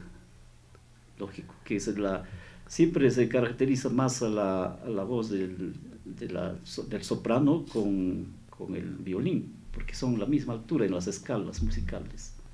Y mezzosoprano también, que es más alta. Así es la escala más alta, ¿no? Que muchos no llegan ahí, por ejemplo, solamente algunos instrumentos de viento, por ejemplo, como el requinto en los instrumentos de viento, ¿no? Que son de esa octava ya más alta al mezzosoprano. Así es que, de todas maneras, la música siempre nos induce a llegar a los diferentes espacios que nos proyectan y nos transportan, de acuerdo a las melodías, de acuerdo al tema que se ejecuta en el momento, ¿no? Por ejemplo, en un tema de música selecta, nacional, es diferente. Si agarramos música culta, por ejemplo, ya escrita por grandes músicos, compositores, ¿no? En fin, ¿no? Y hay otro desafío hermoso, y estoy con la persona indicada, no por ser autoridad, sino por ser una persona musicalmente extraordinariamente culta. ¿Cómo acercar a la niñez, a la adolescencia y parte de la juventud hasta cierta edad a la música clásica, tan abandonada en el Perú? Buen punto, gracias Cecita por eso. Siempre esa es mi preocupación. Realmente el tema de la música clásica es obviada en la juventud, o a veces muy molestoso para los jóvenes cuando no lo entienden, pero en sí la música clásica nos transporta a la profundización dentro de lo que es el estudio, la paz, es casualmente para dar mucha más razón al pensamiento, a la parte cognitiva, ¿no? Por ejemplo, algunos les digo que, por ejemplo, para escribir ponen este tipo de música clásica, y trabajan concentrados, ¿no? ¿Por qué? Porque la música llega a la perfección de la parte del hombre, y en la razón de lo cognoscible le transporta a otros escenarios. Entonces, el joven que analiza esto y lo interpreta a veces de una manera que no llega a la esencia, sino escucha por escuchar, pero si se profundiza, que le va a entrar en el mundo de la música, que le va a gustar y va a seguir investigando, y de repente va a querer participar en un conservatorio, de repente le van a hacer el don de ser un músico profesional, artista, ¿no? Que eso nos falta mucho, y eso viene también desde formación. Por ejemplo, hay hogares que tienen ese tipo de espacios, por ejemplo, hay salas que tienen ese tipo de músicas para relajar, para estudiar, y entonces el joven acepta eso y va entonces creando en su mundo ese género musical, porque realmente de lo que vemos en la actualidad nos falta eso. Ahora, usted dice cómo inducirlos. Eso es también tarea de parte de los docentes de arte y cultura, porque hay que estudiar también, no solo como se estudia la pintura, también hay que estudiar los músicos, los compositores, las diferentes épocas que fueron creadas dichas obras, ¿no? Y estudiar, por ejemplo, a Tchaikovsky, a todos esos grandes músicos. Chopin, ¿no? Schubert. Chopin, todos esos, ¿no? Schubert, ¿no? A Schubert. Todas esas cosas hay que meterlas desde el campo artístico, y cosa que está obviando. Claro que el currículo es transversal, pero se debe de incluir esto. Le digo algo, en el tema de la educación básica regular, primaria, secundaria, no podemos hacer nada respecto al tema de arte y cultura. ¿Por qué? Porque el curso de arte lo dan por descarte. Exacto. Y buen tema, gracias. O sea, sí, mi negatividad, sí. Mi negatividad respecto a un análisis educomunicacional que he hecho, que sirva para proponer alternativas de solución. Lo escucho. Sí, es decir, justamente ese es el tema. El currículo nacional y todas estas temporadas que venimos cambiando de currículum siempre tiene diferentes enfoques. Por ejemplo, ahora en este enfoque de arte y cultura, antes era educación artística, fue después arte, ahora es arte y cultura. Entonces, hay muchos aspectos que han reducido al joven a que netamente sea un copiador de modelos, que su creatividad está reducida. No hay un desplazamiento único para que el joven pueda transportar su creatividad, sus destrezas y sus habilidades, ¿no? Siempre dentro de algunas capacidades sí están inmersas, pero no ampliamente, ¿no? Porque realmente el curso es bien amplio, porque si queremos profundizarnos dentro de lo que es dibujo y pintura, pues son las artes plásticas, que es bien amplia. Pues ni siquiera empezamos con la técnica del dibujo y queremos pasar a la pintura y queremos pasar más allá a otros aspectos que el docente a veces contempla, como por ejemplo indicadores, yo quiero meter danza, teatro, entonces todo se reduce en uno solo. Entonces el joven a veces que poco capta o algo queda, bueno, pues a veces por la nota. ¿Qué pianistas han influido en Adolfo Santillán Puerta? Mírese, dentro del término, empezando de Chachapoyas, bueno, yo he visto las obras de muchos pianistas locales, como son Félix Castro Chávez, el compositor de Himno a Higo Surco, que también fue parte de lo que yo apreciaba siempre al escuchar las melodías. También tenemos a don Samuel Rubio, el mismo y profesor Gilberto. Después en el campo internacional tenemos mucho más, yo aprecio las obras de Richard Clayderman, que es un pianista que ha superado a todos los demás. Maravilloso, notable. Sí, Richard Clayderman es embajador mundial de Francia. Sí, exacto, ¿no? Exactamente. Richard Clayderman tuvo la grandeza de adueñarse de la década del 80. Si hablamos de música a su más alta expresión, considero que Richard Clayderman se apropió de esa década. Exactamente, y es una realidad lo que usted acaba de decir, porque copó todos los espacios discográficos, los ambientes, y cómo tuvo la facilidad de llegar a todos los que escuchaban sus melodías, ¿no? Los jóvenes de esa época vivían apasionados con Richard Clayderman. A mí me cogió de niño. Imagínese, y me enamoré de su música. Balada para el himno.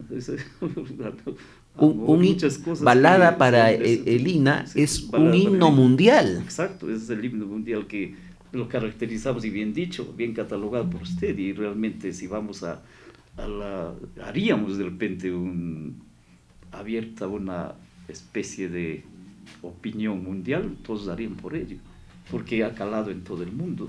Y realmente Richard Clayderman sí supo llegar a través de su obra musical, y ha calado, como les digo, también a mi persona, y soy uno de los que aprecia mucho su música. Un genio, y ahora ver a Richard Clayderman ya bordeando los 80 años es una leyenda, ¿verdad? Exactamente, que ha quedado calado dentro de cada una de las personas de la época, y también de los últimos que lo escuchan. Si actualmente lo escuchan, no pasa de moda, siempre está presente esas melodías, ¿no?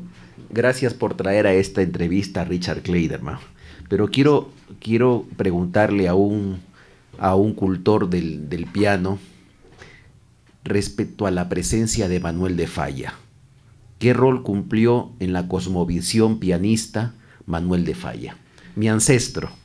Mírese, dentro del español. Sí, exacto, español. Dentro de lo que fue su cosmovisión, él fue pues las composiciones netamente eran de su época y era mucho más profunda en el aspecto a lo que era su acervo musical del entorno.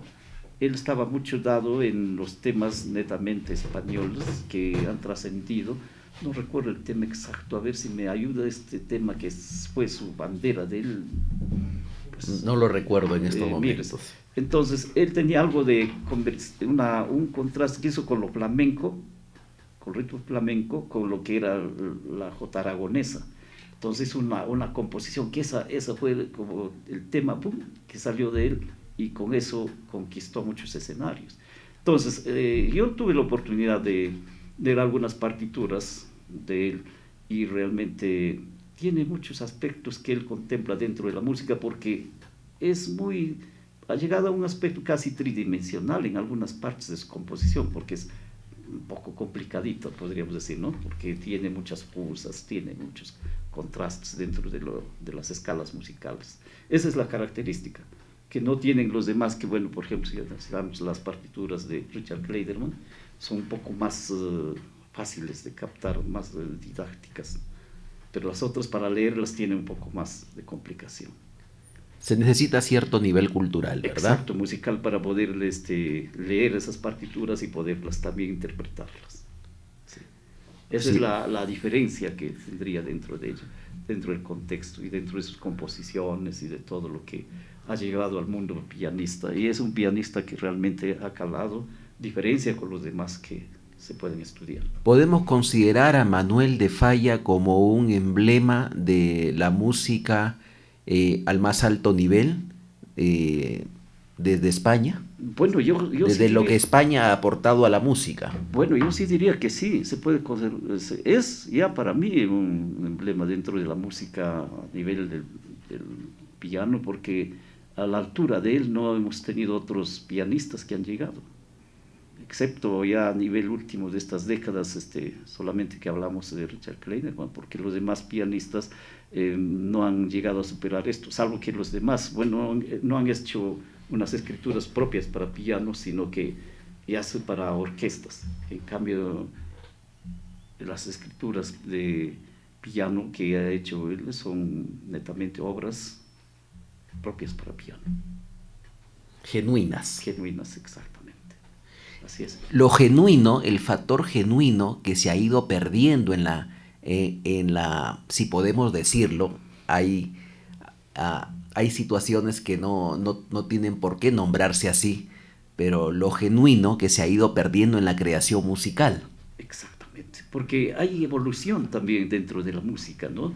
Y esta parte genuina se encuentra, como dicen los artistas y compositores de esa época, digamos la época de oro de la música, porque actualmente las composiciones se llevan a otro nivel ya más didáctico, yo diría, porque han recortado muchos aspectos dentro de lo que es la composición musical de aquellas épocas, que tenían más que todo dos tipos en las partituras, ¿no? Iban juntas la clave de sol y la clave de fa, que eran juntas porque el piano se toca en esas dos claves, ¿no? Para lo grave y lo agudo.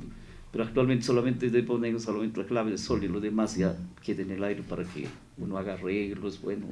Y eso un poco que deforma también la parte del contexto musical en su ejecución. Eso es lo que se ha notado dentro de estos cambios y de la evolución que se ha dado dentro de la música.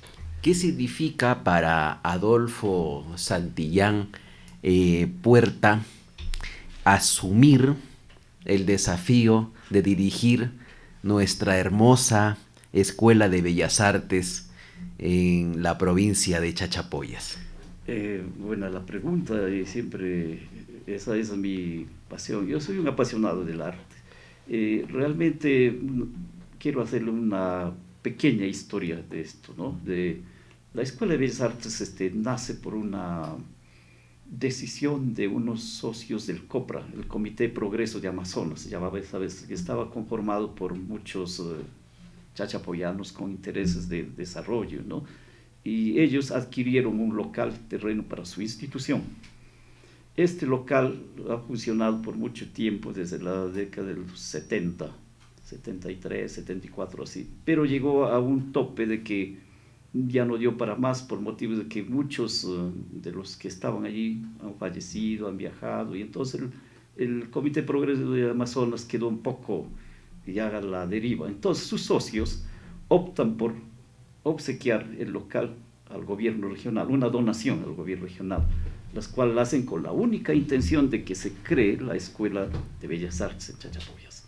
¿Por qué? Porque aquí hay que recordar al profesor Luis Herrera Castro, que en paz descanse, como un gestor de esta podríamos decir, casa de estudios a través del COPRA, que él fue presidente, también gestor de eso, que impulsó ese Comité de Progreso de Amazonas, y él era un apasionado del arte, entonces dijo que se crea una escuela de arte en Chachapoyas. Entonces se hace la donación y el gobierno regional construye la infraestructura que tenemos actualmente, ¿no?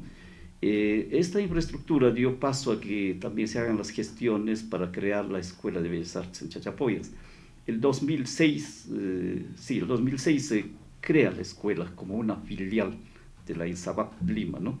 Entonces, el 2006 empezó a aperturar sus puertas con talleres libres, y al año siguiente empezó la admisión de los jóvenes estudiantes. ¿Qué pasaba? De que teníamos dentro de ese convenio que los jóvenes que ya estudiaban tenían que llegar hasta el 7º ciclo para de ahí continuar los estudios en Lima, ¿no? Para terminar ya con el rango de bachiller o artista profesional. Hemos sacado aquí, diríamos así, 5 promociones dentro de este proceso como filial. Al culminar el 2010 y 11 cambiaron las estructuras de la Escuela Superior de Bellas Artes de Lima, entonces se dio a un aspecto principal de que había dentro del convenio una cláusula que decía que después de 5 años la infraestructura de la escuela pasaría a conformar como transferencia ya a la INSABAP Lima. Entonces, cosa que un poco que el gobierno regional de aquel entonces no le vio bien. Entonces empezaron ahí los malos entendidos y llegó a rescindirse ese convenio marco de cooperación interinstitucional entre la INSABAP Lima y el gobierno regional. Entonces, eso dio paso a de que resolviera el convenio y la escuela quedara en receso. Entonces, desde el 2012 a la fecha, entonces, ha venido las políticas ya de los diferentes gobernadores en volver a retomar el tema. Tal es el caso que el 2015, funcionaba siempre como talleres libres. El 2015 asumo yo, pero en calidad de encargado. Yo trabajaba en el Colegio San Juan y me encargaban también dirigir la escuela, pero así en turnos ya extra, fuera de mi horario, ¿no? Entonces estuve el 2015. El 2017 y 18 asumo plenamente la escuela.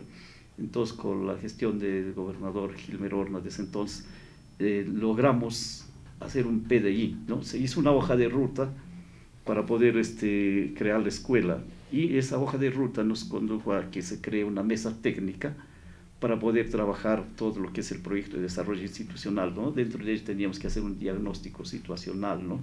De todo el estudio de mercado que corresponde a toda la región Amazonas, todos los estudiantes de 5º año que desean salir, y fue grande nuestra sorpresa que había un 65 a 70% aproximadamente de jóvenes que aspiraban a estudiar una carrera de arte, ¿no? Música, teatro y artes plásticas. Entonces se confeccionó las mallas curriculares para esas áreas, se conformó todo el expediente de 380 páginas, se revisó en la DRE, la UGEL. El gobernador lo presentó en un GORE, el GORE que estaba nacional, el primero GORE del 2018, pues, que fue en Lima. Lo presentó y el ministro lo aceptó el proyecto, revisaron, pero el ministerio siempre tiende a hacer un proceso de revisión. Pasó como un mes y Educatec nos observó, una observación tuvo ese PDI, y esa observación consistía en que había que adecuar el CAP a la nueva ley, a la 30.502, la nueva el ley cuadro de asignación de personal. Exacto, eso. ¿Por qué nos observaron? Porque en ese CAP no habíamos considerado asesoría, no habíamos considerado un psicólogo, bueno, todo lo que exigía y exige hasta ahora la ley de escuelas e institutos de educación superior. Entonces, al modificar eso se cambia el presupuesto, ¿no? Porque el presupuesto es por año, entonces, por mes y por año. Entonces, el Ministerio de Educación, una vez levantado eso, el siguiente paso era al Ministerio de Economía y Finanzas. ¿Para qué? Para que el Ministerio de Economía y Finanzas lo inserte en el ejercicio presupuestal del año fiscal del año siguiente. En este caso hubiera sido el 2019, ¿no? Cosa que quedó en ese campo. ¿Por qué? Porque la gestión del gobernador Gilbert Whitson Horna Corrales culminó el 2018. Yo también tenía que irme porque era un cargo de confianza. Entonces, dejamos ahí. Pero ¿qué pasa? Asume el gobernador Oscar Altamirano y me dice, usted va a seguir ahí porque vamos a crear la escuela. Me pidieron de buena manera todos los insumos, todo lo que se ha trabajado, todo. Pero ¿para qué? Yo pensé, de buena manera, lo van a tener un interés de crear, me alegro. ¿Pero qué hicieron? Modificaron todo. Como yo le diría, como un ejemplo de un pantalón grande o algún short. ¿Qué hicieron? Vamos a crear lo más fácil, una ESFA. Modificaron el marco legal, las mallas curriculares, manipularon todo el PDI y lo presentaron nuevamente. De nuevo expediente ESFA, que sea como de Bagua, más fácil. ¿Y qué pasa? El Ministerio de Educación, dentro de los días 15 a 20 días, si no me acuerdo, ahí tengo el documento, devuelve diciendo que es improcedente atender a su petición, debido a que la ley que crea las escuelas de formación artísticas, ESFA, ha sido derogada, y que si se debe crear una escuela, se haga dentro del marco de la nueva ley, que es la 30502, la nueva ley de institutos y escuelas de educación superior, y la de carrera de los docentes. Esa es la ley que ahora es el marco, porque esa ley facilita y da ventaja a los jóvenes que salgan ya dentro de los estudios, ya culminando como bachilleres, y posteriormente se profesionalizan, salen licenciados. Entonces sería la ventaja. Lo que pasó es que ahí terminó todos los sueños, vino la pandemia y la escuela entró en un receso total. Cambió la gestión y ahora estoy al frente después de 4 años para volver de cero a empezar este trabajo. Y esta vez tenemos el apoyo político decidido del gobernador y con quien siempre tenemos conversaciones, y el interés de él es crear la escuela.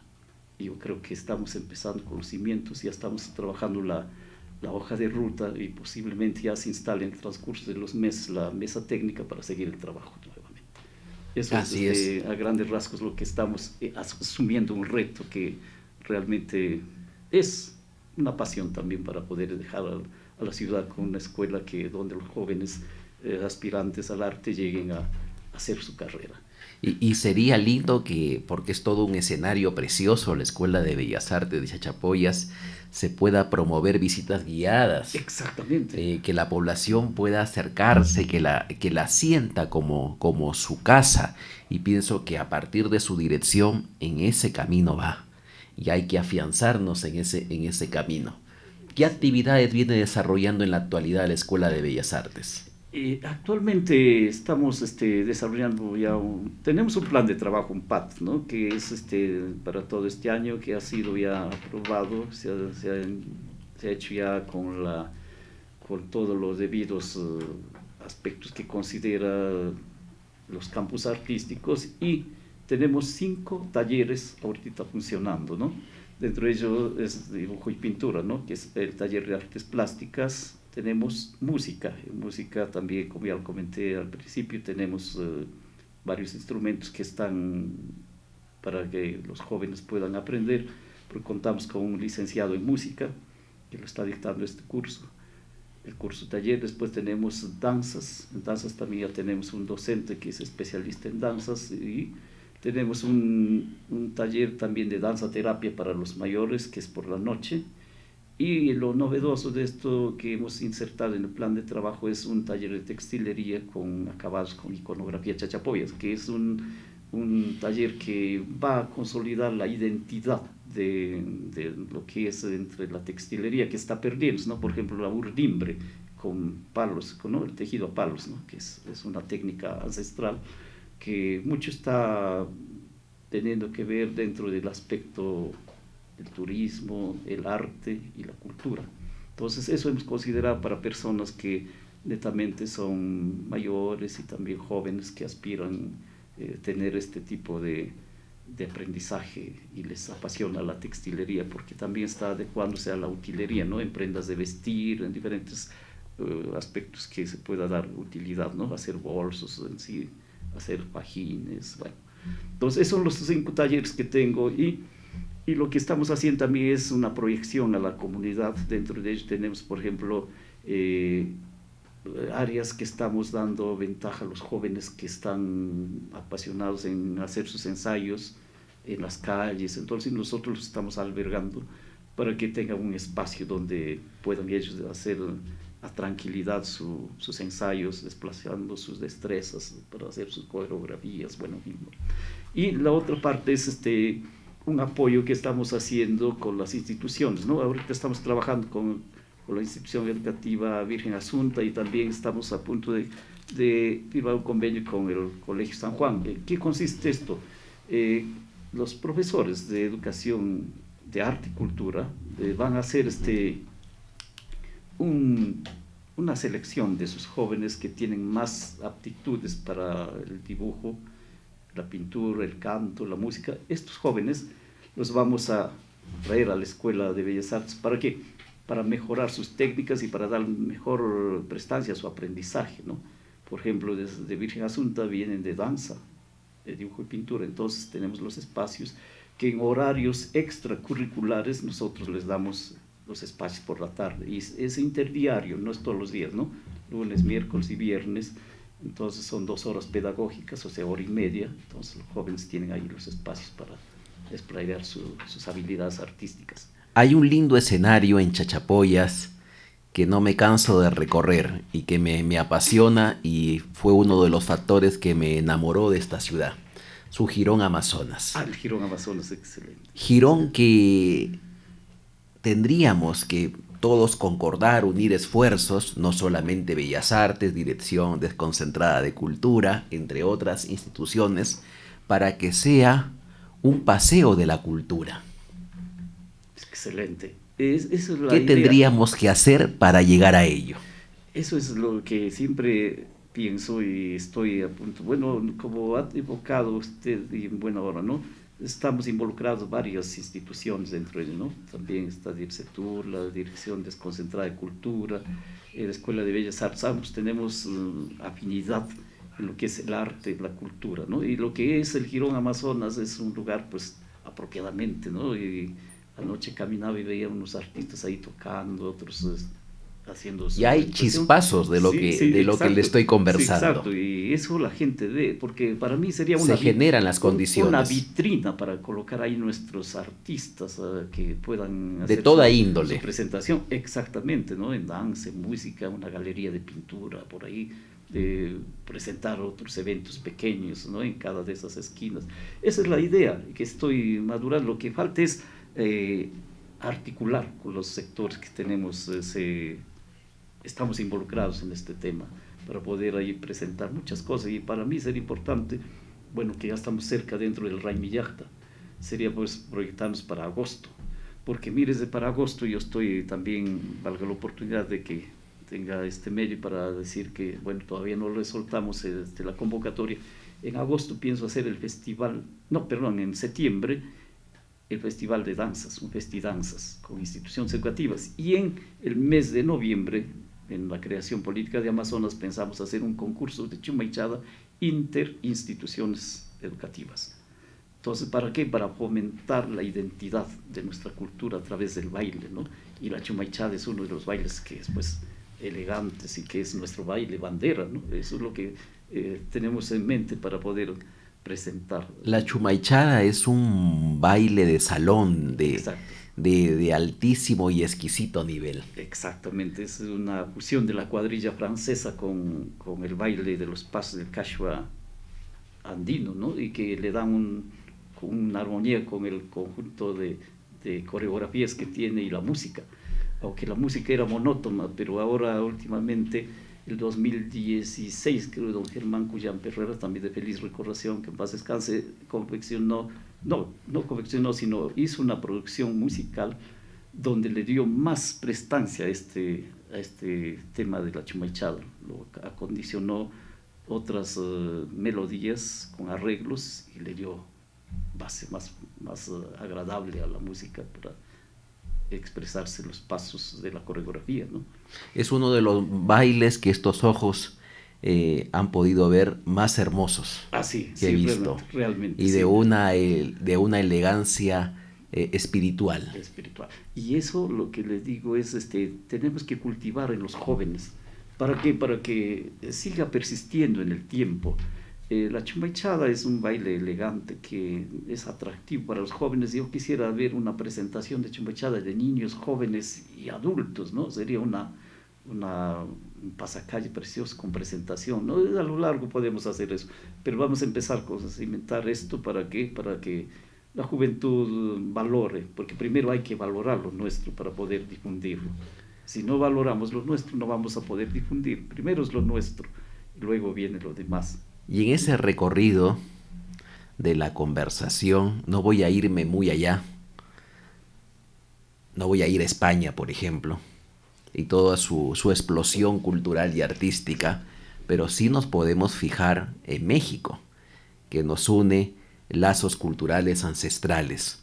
Ellos tienen un movimiento artístico, una evolución y un desarrollo artístico y cultural extraordinario, siendo culturas muy semejantes.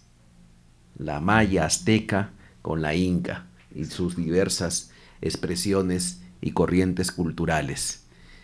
¿Por qué México ha tenido un sostenido, acentuado, marcado desarrollo artístico y cultural que no ha logrado aún tener nuestro país? ¿Por qué Bellas Artes de México, el Palacio de Bellas Artes, es uno de los íconos culturales más brillantes a nivel mundial, que no lo ha podido tener aún el Perú? ¿Qué ha pasado ahí en el camino y qué se puede hacer? Bueno, esa pregunta es comparativa. Realmente México, como usted lo ha dicho, Carlitos, tiene muchas ventajas sobre nosotros. De repente, quizás el primer aspecto que yo pondría es de las políticas, porque valga las verdades que cuando hay una decisión política, todo se hace, y cuando no hay una decisión política de inversión para realizar esto, no se llega a los objetivos. Por ejemplo, si en nuestra patria, por ejemplo, si analizamos hasta ahora, los artistas no tienen ese apoyo del gobierno. Quizás recién está haciendo con esto de que están empadronando con este programa Retoque, ¿no? Que es quizás recién un peldaño para poder valorar al artista y poder darle la oportunidad para tener una inyección de capital para poder mejorar su vestimenta, sus insumos, en fin, ¿no? Lo que pasa es que en los otros países la cultura es valorada. El artista tiene mucha preferencia, hasta tiene seguros, tiene acceso a préstamos. En cambio, en nuestra patria el artista es el último bastión, podríamos decir, a la gestión, que tiene que buscarse por sí mismo, salir a las calles a dibujar, salir a las calles a tocar un instrumento para que tenga recursos, ¿no? Como lo vemos en nuestro Jirón Amazonas. Exacto, en otros países el artista lo tiene todo, le dan esa ventaja, se promociona, se inserta dentro de los diferentes campos. Por ejemplo, si analizamos la época de oro de México en el arte, ¿no? Tenemos sobresaliente a grandes pintores, músicos, el cine mismo, el cine mexicano, los actores que han llegado al séptimo arte, a la cinematografía, ¿no? Que hasta ahora tenemos esas películas y vemos de Cantinflas y vemos pues otras películas que tienen arraigo dentro de esa época. Y son respetados, son considerados, protegidos por su Estado mexicano. Exactamente. Lo que es contrario a lo nuestro, que el artista aquí es abandonado, y a veces muchos por eso no quieren decir, porque yo tuve una suerte de encontrar a un amigo que tenía un hijo que le gustaba la pintura, y me dice: hijo, le gusta la pintura, pero entonces hay que inculcarlo. No, hermanito, Si le dejo ahí, mi hijo se muere de hambre porque tiene que estar pintando o rogar que alguien le pinte algo para que tiene que ser profesional. Mírese la situación que se da, ¿no? Entonces, eso es la verdad que sucede. Muchos prefieren tener ese talento de artista oculto o para los momentos o cuando quiere algo, pero no se cultiva. Buscan otros niveles de preparación para ser un profesional en otra rama. Entonces, eso está haciendo de que en nuestro país los artistas cada vez somos a menos y ya no hay esa ventaja de poder desarrollarse entre ese campo como un profesional artista. Eso es lo que está sucediendo. Y también valga la verdad para ver que también los enfoques dentro de los modelos educativos nos inducen a eso. Solamente como un curso pequeño que por nota, bueno, y es el curso más corto y de repente el profesor ni siquiera es de la especialidad, a cualquiera le dan para completar horas y dice, bueno, usted enseñar. ¿Y qué hace? El profesor está un poco perdido y hagan esto y lo otro y ahí queda. Se requiere una reforma sustantiva en la educación artística. Exactamente, desde toda la currícula debe cambiar todo. En el diseño nacional se debe modificar algunos aspectos. Bueno, como son procesos dentro de políticas educativas, a veces van modificando y a veces mal o para bien, o a veces reduciendo algunos aspectos dentro de lo que es los criterios, y lo que se busca es netamente que el estudiante deba en el área de expresar sus capacidades artísticas para poderlas desarrollar, cultivarlas y que vaya creciendo para ser un profesional dentro del campo, cosa que no está cumpliendo. La educación requiere sostenibilidad, requiere continuidad, requiere planes sólidos que aterricen desde la realidad de cada distrito, de cada provincia, de cada región. Nuestro país es variopinto artísticamente hablando, es diverso, es complejo. Realmente, como dice Cita, es complejo, porque tenemos diversidad. Y si vamos al centro encontramos pues artistas que son en la alfarería magníficos, en la textilería, en la pintura. Por ejemplo, en el centro se está manteniendo mucho las escuelas del arte cusqueño de las épocas virreinales, ¿no? La escuela quiteña un poco que ha sido opacada y que ya no está mucho, pero la escuela cusqueña tiene hasta ahora productos que están saliendo en pintura, en escultura, y eso se puede ver de lo poco que ha quedado. Bueno, como siempre digo, el centro del país siempre es un poco conservador y no ha dejado sus usos y costumbres desaparecer, sino que se están transmitiendo en el entorno familiar o en los entornos que conservan, ¿no?, este tipo de trabajos, ya como trabajos artesanales, ya no netamente como un trabajo profesional artístico. Para conversar con Adolfo Santillán Puerta necesitaríamos varios programas. Estamos siempre para cualquier momento. Varios programas. Ha sido una satisfacción tenerlo. Quiero hacerle una última pregunta ya en el epílogo de este diálogo. ¿Qué impresión tiene de nuestro programa? Para mí es un programa que podría decir que marca la diferencia con los demás periodistas que solamente, direccionan, hacen una entrevista muy superficial. Aquí me he sentido cómodo con esta entrevista, he podido desplayar lo que debería de enfocar, y la característica única es de que es un programa netamente diferente a los demás, donde el entrevistado se siente como en casa, porque encuentra el espacio para poder transmitir todo lo que tiene bajo mangas, como diría, el tintero, para poder escribir lo que uno tiene a poder comunicar y transmitir a través de este programa. Y es un honor haberlo tenido en el programa, querido amigo Adolfo Santillán. Un saludo para toda la familia de Bellas Artes, que día a día hace un trabajo tesonero por fortalecer la cultura que tanta falta hace en nuestro país, y que Chachapoyas, dentro de su esfuerzo que hace, marca la pauta. Así es, Carlitos, estamos allí en eso y seguiremos trabajando para cumplir nuestras metas y llegar a los propósitos para los cuales estamos aquí. La dirección de Bellas Artes para que puedan visitarla, en Facebook, ¿cómo podemos encontrar a Bellas Artes? ¿Algún número telefónico? Adelante. Estamos ubicados en el Jirón Ayacucho 675, en nuestro local institucional. Atendemos a partir de horarios de oficina, para secretaría, para matrículas de los talleres, en horario de 8 de la mañana a 1 y de 2:30 a 5:30. Y para lo demás, pues los talleres, la escuela tiene abiertas las puertas, trabaja hasta las 9 de la noche, porque tenemos grupos de danza, todos los que pueden darse una vuelta, pueden irse como quien se distraen por los ambientes de la escuela, y en las mañanas pues también pueden, en horario de oficina, entrar a la pinacoteca que tenemos con trabajos artísticos de muchos exalumnos, exprofesores que pasaron y dejaron un recuerdo en nuestra pinacoteca.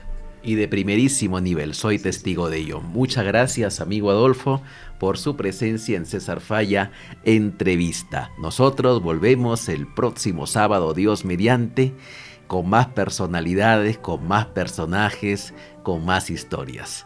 Hasta la próxima oportunidad. Mil gracias. Lindo sábado y hermoso fin de semana para todos. Chao.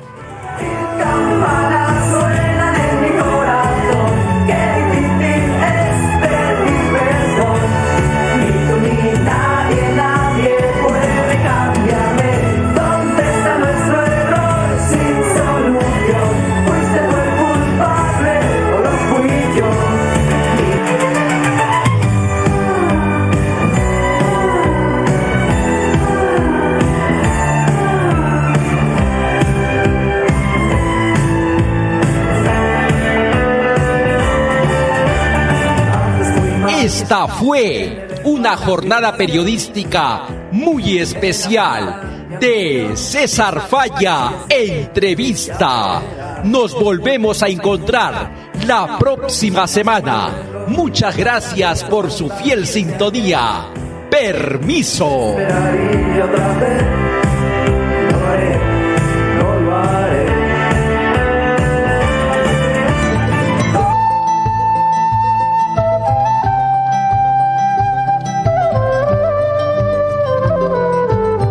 Hola, hola amigos y amigas, jóvenes y señoritas de toda nuestra diócesis de Chachapoyas y de las parroquias. Les invitamos a la Expo Vocacional. Te esperamos para compartir juntos la alegría en nombre de Cristo Jesús. Les esperamos el 8 de julio en la Plaza de Burgos de 10 de la mañana a 4 de la tarde. Estará presente el Seminario Diocesano, las diferentes congregaciones religiosas